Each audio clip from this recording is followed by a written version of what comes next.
बच्चा लोग, तो कैसे हैं आप सभी? आई होप अच्छे होंगे, मस्त होंगे और स्टडी कर रहे होंगे। तो बच्चा लोग, आज हम 11th क्लास की बिगनिंग करने जा रहे हैं और हम 11th क्लास की बिगनिंग एक पोएम के साथ करेंगे जिसका नाम है द फोटोग्राफ, जो हमारी पोएटेस शर्ली टाउसन ने लिखी है। तो सबसे पहले लाइन टू लाइन एक्सप्लेनेशन देखें। मैं पहले आपको इसकी स्टोरी जो है इस पोएम के पीछे वो बताने की कोशिश करूंगी, और जो पोएटिस के मन में उस समय पर जब ये लिख रही थी वो पोएम, जो इमोशंस थे वो मैं कन्वे करने की कोशिश करूंगी। लेकिन ज्यादा इमोशनल होने की जरूरत नहीं है, मैं आपको उतना ही समझाऊंगी जितना आपके लिए काफी हो। अब हम ठहरे साइंस के स्टूडेंट, तो ज्यादा डीपली हमको नहीं पढ़ना है, लेकिन उतना पढ़ना है कि इंग्लिश में अच्छे मार्क्स आ जाएं। तो बने रहिए मेरे साथ। तो सबसे पहले शुरू करते हैं पोएम में क्या स्टोरी है। तो मैं थोड़े इमोशनल आने की कोशिश करती हूँ, ध्यान से सुनिएगा। सबसे पहले जो ये पोएम है वो स्टार्ट होती है पोएटिस से, जिसमें पोएटिस क्या कर रही है, एक फोटोग्राफ देख रही है, एक स्नैपशॉट देख रही हैं, एक कार्डबोर्ड देख रही हैं। आप कहोगे फोटोग्राफ को मैंने 3 शब्दों में क्यों बोला? पोएम में उन्होंने फोटोग्राफ के लिए 3 शब्द का यूज किया है, कार्डबोर्ड, स्नैपशॉट और फोटोग्राफ। ठीक है, तो शुरू करते हैं। तो जो पोएटिस है वो एक कार्डबोर्ड देख रही हैं और वो कह रही हैं कि कितनी सुंदर है ये फोटो, कितनी सुंदर है ना। ये फोटो एक बीच पर ली गई है और ये जो फोटो है वो तब की फोटो है जब मेरी माँ 12 साल की थी। ये फोटो जब दिल्ली जा रही होगी तो बहुत तेज हवाएं चल रही होंगी, क्योंकि इस फोटो में ये जो तीनों लड़कियां हैं, तीनों लड़कियां का मतलब मेरी माँ और इनकी 2 कजिन, इन तीनों के जो बाल हैं वो हवा में बहुत तेजी से हिल रहे हैं और उन तीनों की मुस्कान को छिपाने की कोशिश कर रहे हैं। ये फोटो इनके अंकल ने ली है और मेरी माँ इन अपनी दोनों कजिन से सबसे बड़ी है। ये फोटो मेरी माँ के बचपन की फोटो है, लगभग 12 साल की थी जब वो। ये बीच वैसे का वैसा ही है, ये समुद्र वैसे का वैसा ही है, लेकिन इस बीच पर खड़ी हुई ये तीनों लड़कियां, इन तीनों लड़कियों की लाइफ एकदम बदल गई है।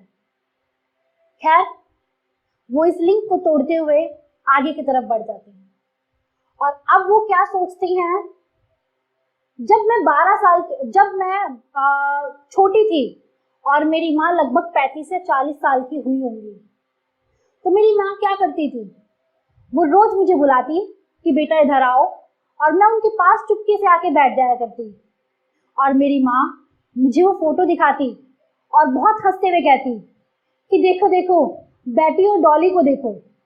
यानी उस फोटो में मेरी माँ के साथ जो 2 कजिन थी, उनमें से एक का नाम बेटी था और एक का नाम डॉली था।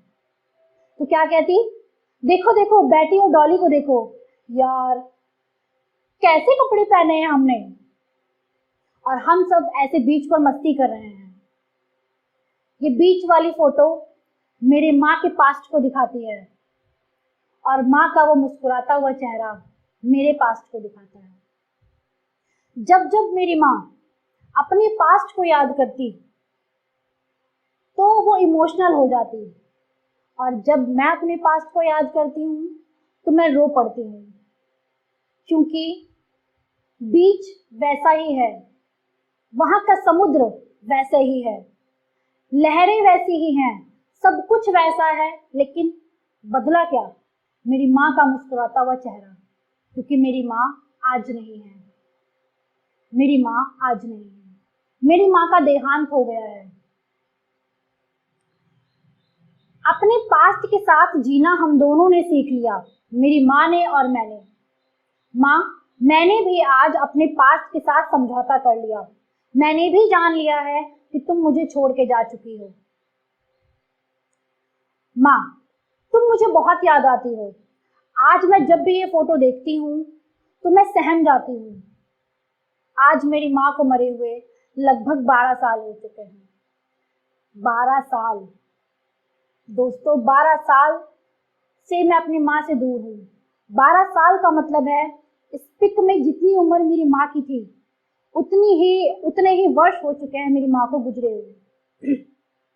काश ऐसा होता कि मेरी माँ मेरे सामने आ जाती और फिर से वही मुस्कुराता हुआ चेहरा दिखा देती, लेकिन अब मेरे पास कुछ नहीं है कहने को, बस अजीब सी उदासी है चारों तरफ। मैं जो भी कहती मेरी माँ मानती ही नहीं है, वो वापस ही नहीं आती। अब कुछ नहीं है मेरे पास कहने को, हर तरफ बस शांति शांति और शांति। तो दोस्तों, ये पोयम की छोटी सी स्टोरी थी जो मैंने आपके सामने नरेट की है। आई होप आपको समझ आ गई होगी। अब लाइन टू लाइन इसका एक्सप्लेनेशन देख लेते हैं। चलिए स्टार्ट करते हैं। द कार्डबोर्ड शोज, सबसे पहला वर्ड कार्डबोर्ड आता है। मैंने सबसे पहले आपको यही बात बता दी, कार्डबोर्ड जो है यहाँ पे दिखा रहा है फोटोग्राफ को, तो मैं यहाँ लिख देती हूँ फोटोग्राफ। ये पूछा जाता है कार्डबोर्ड क्या डिपिक्ट करता है, तो कार्डबोर्ड फोटोग्राफ को डिपिक्ट करता है। तो चलिए पहले कोई लाइन पढ़ लेते हैं। The cardboard shows me how it was when the two girl cousin went padding. अब देखो, कार्डबोर्ड शोज मी, कार्डबोर्ड मुझे दिखाता है कि वो कैसी थी, ठीक है, वो कैसी थी कार्डबोर्ड मुझे दिखाता है, ये फोटो मुझे देख के मुझे पता चलता है। और उनके साथ कौन है, उनकी दो कजिन है। गर्ल कजिन का मतलब क्या है, वो लड़की है। वैसे कजिन वर्ड जो है वो गर्ल के लिए भी आता है और बॉय के लिए भी आता है, ठीक है। दोनों कजिन इनके साथ हैं और वेंट पैडलिंग, वो क्या कर रही हैं, वो चल रही हैं। पैडलिंग का मतलब होता है वॉकिंग।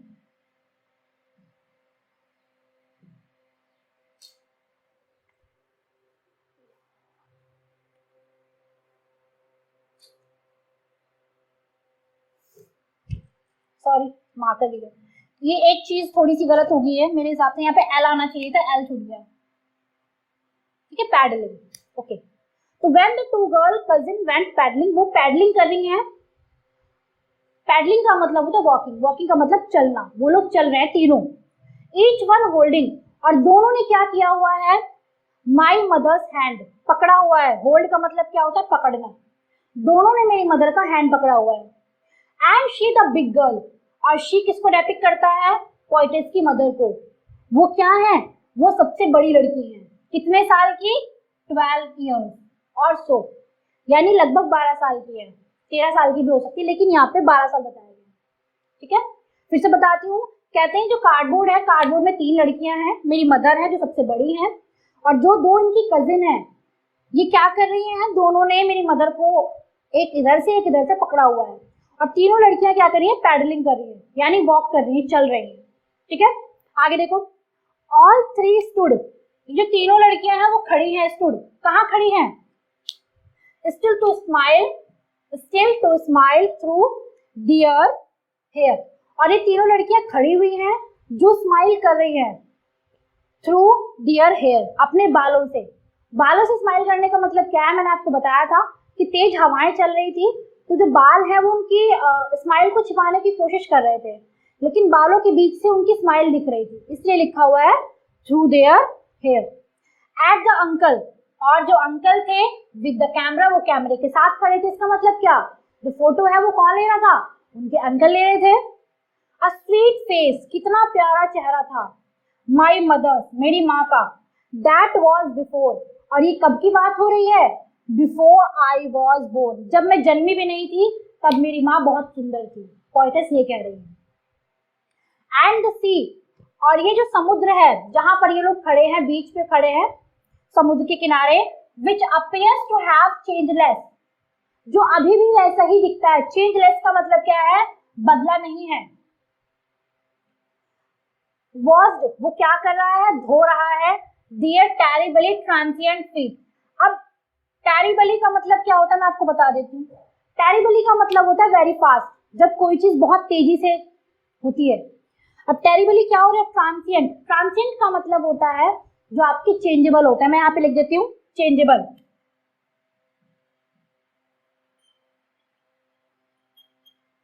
अब इंसान आज 1 साल का है, उसके बाद वो चेंज हो जाएगा, थोड़े टाइम बाद वो कहाँ चला जाएगा पता नहीं। तो वो क्या कह रहे हैं कि वो समुद्र जो कभी नहीं बदलता, वो इन तीनों के पैरों को धो रहा है, और वो पैर जो बदल गए हैं। पैरों के बदलने का मतलब क्या है, इनका जीवन बदल गया है, ठीक है। फीट का मतलब पैर। समझ आ गया पूरा एकदम क्लियरली। तो सबसे पहले मैं आपको बता देती हूँ, इसमें एक आपका फिगर ऑफ स्पीच है। उस फिगर ऑफ स्पीच का नाम है, यहाँ देखो, टी टी टी। तीन टीस में राइम कर रहे हैं, तीन टीस में क्या है, राइम कर रहे हैं। तो ऐसे चलो जो मैं लास्ट में बता दूंगी, पहले मैं आपको स्टैंडा वाइज क्लियर करा देती हूँ। तो चलते हैं दूसरे स्टैंडा पर। चलिए, तो ये है आपका सेकेंड स्टैंडा। स्टार्ट करते हैं। सम 20-30 years later, यानी जो 12 साल की उसकी मदर थी उसके बाद की बात कर रहे हैं कि लगभग 20 से 30 साल की बात, यानी उसकी मदर अब जो होंगी 42 प्लस समथिंग होंगी, कि 40 से 50 वर्ष के बीच में होंगी। तो कुछ लगभग 20 से 30 साल बाद शी मैंने क्या बताया था, किसको डेपिक्ट कर रहा है, पोएटेस की मदर को। शी हैड लाफ, वो हंसा करती थी। एट द स्नैपशॉट, किस पर, उस स्नैपशॉट पर। मैंने आपको बताया था जो स्नैपशॉट होता है इसको भी हम फोटोग्राफी कहते हैं, ठीक है। अब जैसे आप लोगों ने जब कोई फोटो खिंचवाते हो बचपन में, उसके बाद जब बहुत टाइम बाद आप उस फोटो को देखते हो तो हंसी आती है कि नहीं, और दूसरे को दिखाते हो, देखो ये क्या पहन रखा है, ये जो भी है। तो वो क्या करती थी, उस अपने स्नैपशॉट को देखती थी, अपनी पिक्चर को देखती थी, तो बहुत हंसती थी। सी, और क्या कहती थी, देखो सी, देखो बैटी एंड डॉली, सॉरी, देखो बैटी और डॉली को देखो। यानी जो उनकी कजिन थी उसकी मदर, उसकी एक का नाम बैटी था, एक का नाम डॉली था। शी हैड से, वो यही कहा करती थी। और क्या कहती, एंड लुक, और देखो, हाउ दे ड्रेस्ड, कि हम सबने कपड़े कैसे पहने हैं, फॉर द बीच, बीच पर जाने के लिए।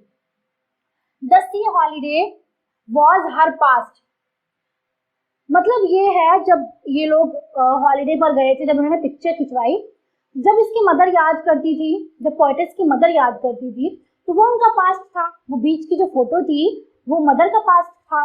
लेकिन माइन इज हर लाफ्टर, और मेरा पास्ट क्या है, उनकी हंसी, उनकी खुशी जो मैंने देखी थी, अब ये मेरा पास्ट बन चुका है। क्यों, both worry with the लेबर्ड is of love. अब इसमें एक वर्ड आया है वरी। वरी का मीनिंग होता है, आप इसको मिस्ड कह सकते हैं, या आप इसको कह सकते हैं डिसअपॉइंटेड।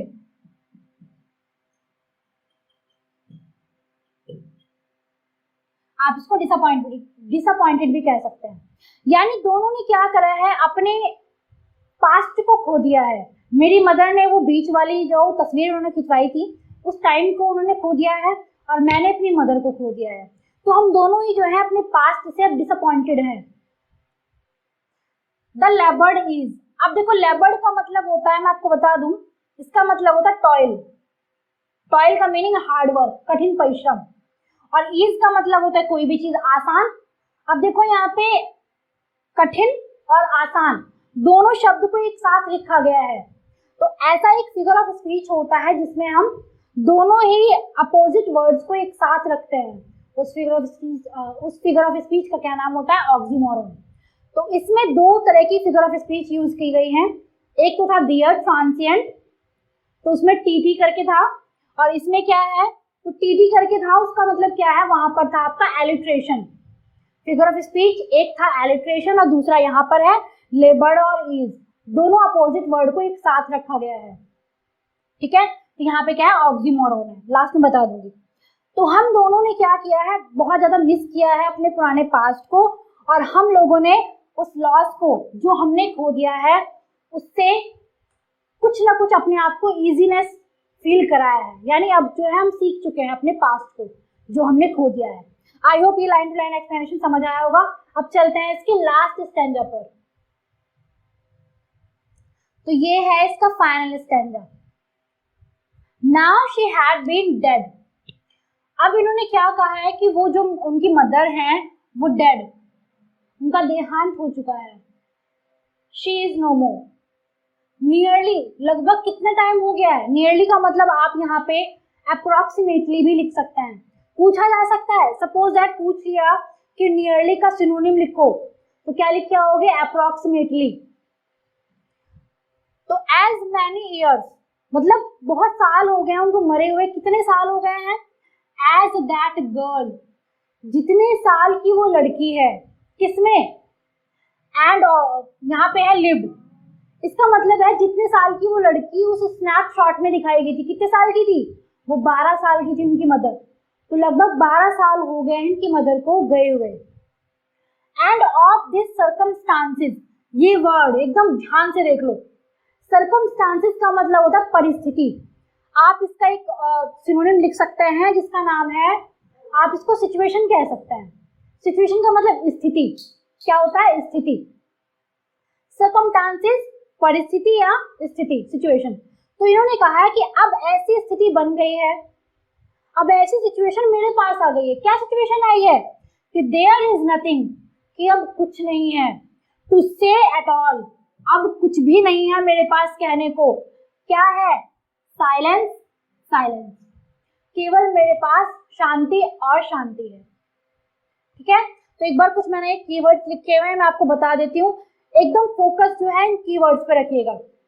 मैंने आपको सबसे पहले इसकी स्टोरी बता दी, लाइन टू लाइन इसको एक्सप्लेन कर दिया। अब आई है अपने आप को इवेल्युएट करने की बारी। अब पेपर में क्वेश्चन कहाँ से पुट अप होंगे वो मैं आपको बताऊंगी। सबसे पहला मैंने आपको यही बताया था कि जो आपका वर्ड था स्नैपशॉट और कार्डबोर्ड, क्या मीनिंग होता है इसका, हर बार ये पूछा गया है। अगर ये स्टैंजा पूछा जाएगा, अगर ये स्टैंजा दिया गया है तो पूछा जरूर जाएगा कि स्नैपशॉट या कार्डबोर्ड क्या बताता है, तो ये बताता है फोटोग्राफ को। तो मैंने स्नैपशॉट का मीनिंग लिखा है कार्डबोर्ड, और मैंने पहले स्टैंजा में बताया था कार्डबोर्ड का मीनिंग होता है फोटोग्राफ या पिक्चर। सिनोनिम पूछा जा सकता है, मीनिंग पूछा जा सकता है, ठीक है ना। आई होप याद हो गया होगा। स्नैपशॉट हो, कार्डबोर्ड हो, पिक्चर हो, ये तीनों ही वर्ड क्या डेपिक्ट कर रहे हैं, फोटोग्राफ बता रहे हैं। ये क्वेश्चन एकदम लर्न हो गया। पहले स्टैंजा से यही पूछा जाता है कि कार्डबोर्ड क्या है। सेकंड क्वेश्चन पूछा जाता है ट्रांसिएंट का मतलब क्या होता है, मीनिंग ऑफ ट्रांसिएंट। तो ट्रांसिएंट का मतलब होता है नॉट परमानेंट, या आप इसको टेम्पररी भी कह सकते हैं। अब इसका पूछ लिया जाए एंटोनिम, तो मैंने आपको पहले स्टैंजा में बताया था जो समुद्र था वो क्या था, चेंजलेस था, वो नहीं बदल रहा था। तो ट्रांसिएंट का जो आपका सिनोनिम है, वो एंटोनिम है, वो क्या हो जाएगा, चेंजलेस, जो नहीं बदलता। और ट्रांसिएंट का मतलब होता है चेंजफुल, जो बदल जाता है। दोनों मीनिंग क्लियर है ना। अगर ट्रांसिएंट का सिनोनिम पूछे, ध्यान से सुन लो, ट्रांसिएंट का पूछे सिनोनिम, तो आप लगाओगे वहां पर जो परमानेंट नहीं होता, चेंजफुल, जो चेंज हो जाता है। लेकिन अगर इसका एंटोनिम पूछ ले, उल्टा मीनिंग, अपोजिट मीनिंग, तो क्या कहोगे, जो चेंजलेस है, जो बदलता नहीं है, जो परमानेंट है। ठीक है, ट्रांसिएंट वर्ड पूछा गया है, न जाने कितनी बार पूछा गया है, तो बहुत ध्यान से रखिएगा। दो मैंने आपको वर्ड बता दिए हैं, बहुत ध्यान से। अब अगला वर्ड ये है WRY, इसको वरी प्रोनाउंशिएट करते हैं। वरी का मतलब होता है डिसअपॉइंटेड, जब हम किसी बात को लेकर बहुत ज्यादा निराश होते हैं, तो इसका सिनोनिम भी पूछा जाता है डिसअपॉइंटेड। अगर बाय चांस इसका एंटोनिम पूछ लिया जाए, तो वरी का मतलब दुखी होना या निराश होना, और उसमें क्या हो जाएगा आपका, चीयरफुल हो जाएगा, हैप्पीनेस हो जाएगा, जॉयफुल हो जाएगा, एंटोनिम वरी का। ठीक है, अब मैं आपको बता देती हूँ फिगर ऑफ स्पीच कौन कौन सी है। तो इसमें जो है दो फिगर ऑफ स्पीच का यूज किया गया है। पहली बात मैं आपको बता दूं, ये पोयम जो है इसमें कोई भी राइम नहीं है, इस पोयम में कोई भी राइम नहीं है। ठीक है, फिगर ऑफ स्पीच क्या होता है मैं आपको बता देती हूँ। फिगर ऑफ स्पीच कुछ ऐसे वर्ड होते हैं जो पोएट और पोएटेस अपनी पोयम को सुंदर बनाने के लिए लिखते हैं। तो फिगर ऑफ स्पीच कौन कौन सी आई हैं? पहली फिगर ऑफ स्पीच इसमें आई थी एलिट्रेशन। अब एलिट्रेशन कौन से वर्ड में है? तो जो फर्स्ट स्टैंडा मैंने अभी पढ़ाया था, जिसमें टी, पहला टी आया था डियर, उसके बाद आया था टेरिबली, तेजी से, वेरी फास्ट, उसके बाद आया था ट्रांसिएंट में, देखो यहाँ भी टी है, यहाँ भी टी है, यहाँ भी टी है। जब सेम लेटर लगातार 2 बार 3 बार 4 बार रिपीट हो जाए, तो वहां पर आपका क्या होता है, एलिट्रेशन होता है। क्लियर है? तो यहाँ भी देख लो, साइलेंस में एस और एस, यहाँ भी आप कह सकते हैं कि एलिट्रेशन है। ठीक है, अब एक और फिगर ऑफ स्पीच आया है, वो है ऑक्सीमोरॉन। ऑक्सीमोरॉन अभी मैंने बताया था, ये सेकंड स्टैंडर्ड में आया था। जब भी हम दो अपोजिट आइडियाज को, two opposite ideas are put together in a particular statement, यानी जब भी हम क्या करेंगे, दो उल्टी चीजों को, जैसे यू आर रेगुलरली इरेगुलर, तो रेगुलरली इरेगुलर दोनों वर्ड क्या है, एंटोनिम है। It is an open secret, open भी है और वो सीक्रेट भी है। तो दो ऐसे वर्ड जो अपोजिट हो लेकिन उनको एक साथ रखा जाए, जैसे लेबर्ड इज, लेबर का मतलब होता है कठिन परिश्रम करना और इज का मतलब होता है आसान काम। दोनों वर्ड को रखा गया है जो अपोजिट है, इसलिए यहाँ पे कौन सा फिगर ऑफ स्पीच है, ऑक्सीमोरॉन। कौन सा फिगर ऑफ स्पीच है, ऑक्सीमोरॉन। ध्यान से पूछा गया है, बहुत बार पूछा गया है कि इसमें कौन सा फिगर ऑफ स्पीच है। क्लियर हो गया। अब इसमें एक क्वेश्चन और बनता है कि पहले तो ये पूछा जाता है कि ट्रांसिएंट, टेरिबली ट्रांसिएंट फीट का मतलब क्या है। तो वहां पर है, इसका मतलब ये है जो मैन होते हैं, मैन इज मोर्टल, जो इंसान होते हैं वो क्या होते हैं, नश्वर होते हैं, मर जाते हैं, आज हैं कल नहीं होंगे। तो ये वर्ड वो दिखा रहे हैं। एक क्वेश्चन पूछा जाता है जो लगभग पूछा ही गया है, रैपिडली पूछा जा रहा है, ठीक है। ये है कि इसमें कौन सी स्टेजेस दिखाई गई, कितनी स्टेजेस दिखाई गई हैं। इस पोएम में 3 स्टेजेस दिखाई गई हैं। सबसे पहली स्टेज मदर्स चाइल्डहुड, यानी जब उनकी मदर कितने साल की थी, जब उनकी मदर कितने साल की थी, 12 साल की थी, जो पिक्चर में डेपिक्ट हैं, जो पिक्चर में शो की गई है, दिखाई गई है, ठीक है। जो दूसरा स्टेज है वो दिखाता है आफ्टर, या आप कह सकते जब उनकी मदर थी, at the age of 40-50 of her mother, जब उनकी मदर लगभग 40 से 50 वर्ष की थी, वो उम्र बताई गई है जब उनकी मदर बहुत खुश होती थी पिक्चर देखकर। और जो थर्ड इसमें स्टेज दिखाया गया है वो दिखाया गया है प्रेजेंट टाइम। प्रेजेंट टाइम मतलब आफ्टर मदर्स डेथ, जब पोएटेस की मदर की डेथ हो गई थी।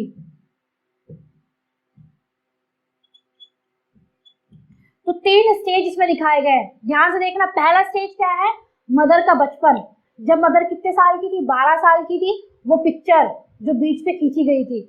उसके बाद जब उनकी मदर लगभग 40 से 50 साल की थी, इसमें ही पोएटेस ने अपनी मदर के बारे में और अपने बारे में बताया है।